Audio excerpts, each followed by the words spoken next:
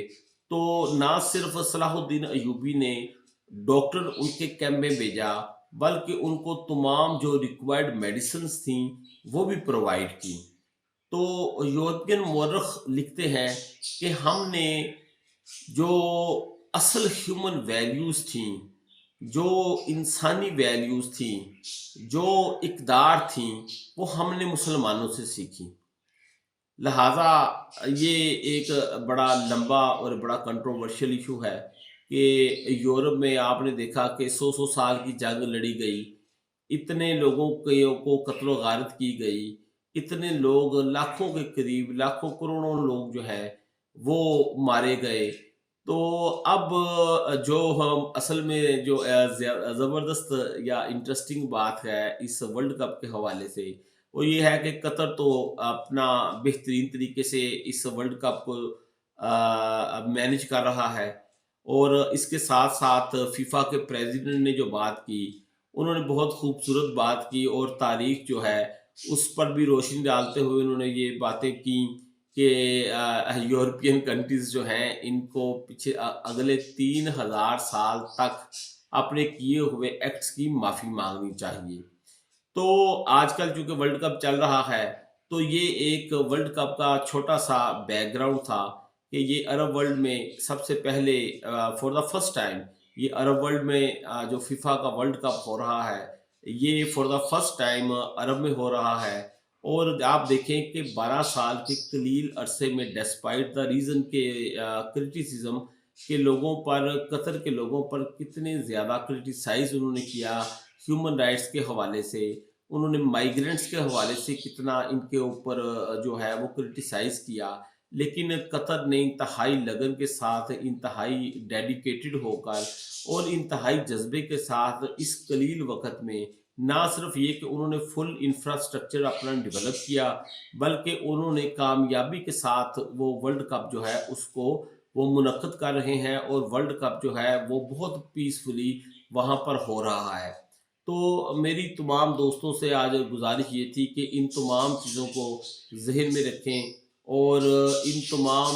ماضی کے جو معاملات تھے ان کو بھی دیکھیں. اور یہ جو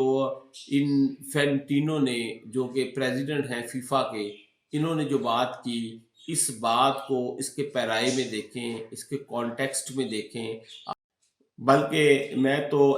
قطر کی گورنمنٹ اور امیر قطر کو بہت زیادہ اپریشیٹ کرتا ہوں کہ انہوں نے نہ صرف یہ کہ اسلامی اقدار جو ہیں ان پر کمپرومائز نہیں کیا کسی بھی حوالے سے، حالانکہ ان پہ بہت ورلڈ پریشر ہے، اور انہوں نے ہر حوالے سے اپنے اسلام کو ہمارے دین کو جو ہے اس کو سر بلند رکھا. اور امیر قطر جو ہے اس حوالے سے یہ اپریسیشن کے قائل اپریسیشن جو ہے ان کو ملنی چاہیے. اور اس کے ساتھ ساتھ جو پریزیڈنٹ ہیں فیفا کے وہ بھی ایک بہت خوبصورت انسان ہیں جنہوں نے اس طرح کی سٹیٹمنٹ دی. تو میری تمام دوستوں سے گزارش ہے کہ ماضی کے اس پس منظر میں دیکھتے ہوئے آپ لوگ ورلڈ کپ کو انجوائے کریں. آپ اپنی اپنی ٹیمیں جو آپ کو پسند ہیں آپ ان کا کھیل دیکھیں. اور ہمیں ضرورت اس بات کی ہے کہ ہم ان تمام جھگڑوں سے نکل کے ان تمام کنٹروورسیز سے نکل کر فوکس کریں ورلڈ کپ کے اوپر، اور ورلڈ کپ جو ہے اس کو انجوائے کریں. اور دیکھتے ہیں اس دفعہ کہ کون سی ٹیم جو ہے یہ اپنے جھنڈے جو ہے اس کھیل میں اس دفعہ گاڑتی ہے. لہٰذا تمام دوست احباب کا بہت شکریہ. اپنا اور اپنے آس پاس رہنے والے لوگوں کا بہت زیادہ خیال کیجیے گا. Thank you very much. خدا حافظ.